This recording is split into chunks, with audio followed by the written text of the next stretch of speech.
Welcome to everybody on this report, still about our theme of the month, ethics and science. I'm in front of the California Salk Institute, where the first table stem cell manipulation has been accomplished yesterday. Let's enter. We are here in the work office because the lab is forbidden for visitors.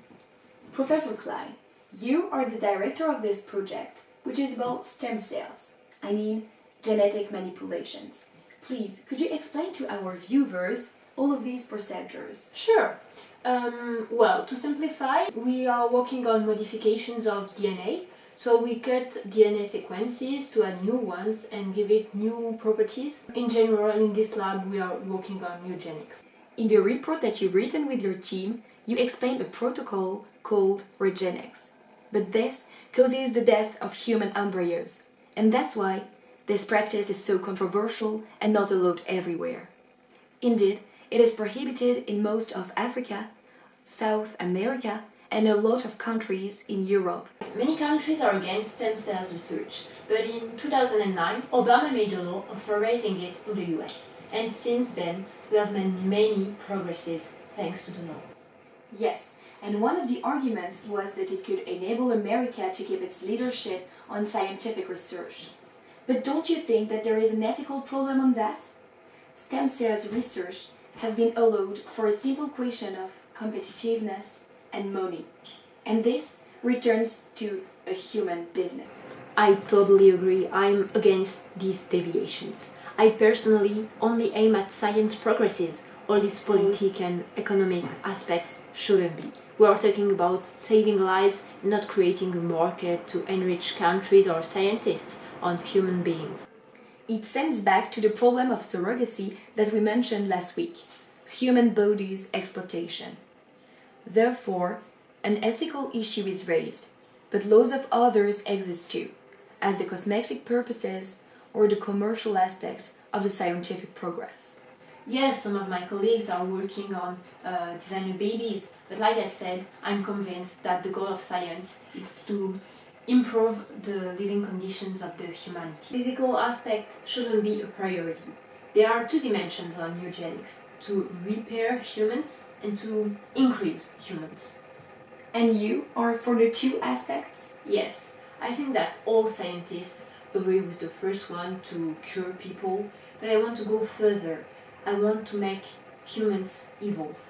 However, you just said that you are against designer babies. By the idea of evolution, I mean intellectual improvements that leads to progress. More intelligent generations will be synonymic of more rapid and numerous progresses.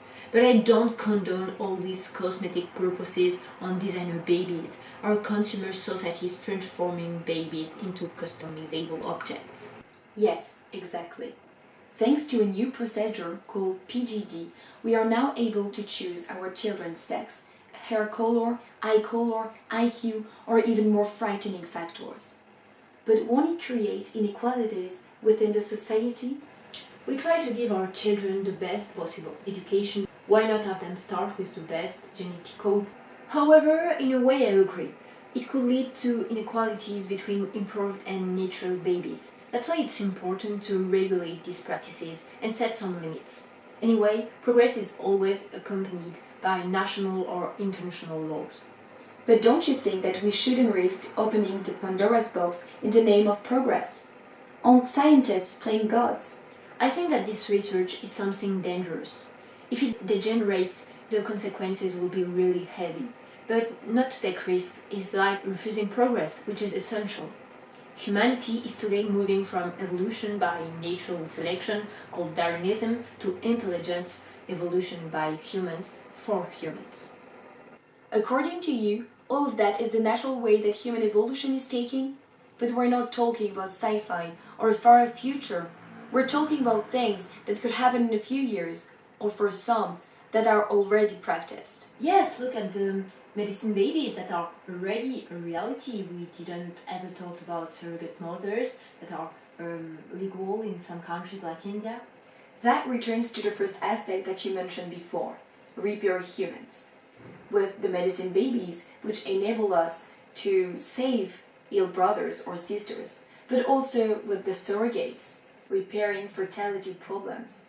What do you think about these two practices? They are beautiful progresses for the whole humanity. These practices have the incredible power of saving lives. And is it ethical for you to sacrifice a life in order to save another one? I mean, a brother's or sister's life created in the only goal to save an ill kid. A brother or sister who didn't choose to live this life of human medicine. But life is unfair. Do you think the ill brother chose to born ill? It's maybe a difficult situation for the two of them, but finally it saves a life. It's not an ideal solution, but for now it's the most efficient we found. Therefore, you are for the progress of science before everything else. But you're opposed to genetic manipulations that are not for sanitary purposes. That's right. Okay, thank you Professor Klein for having lit us on this delicate and controversial subject. It was a pleasure.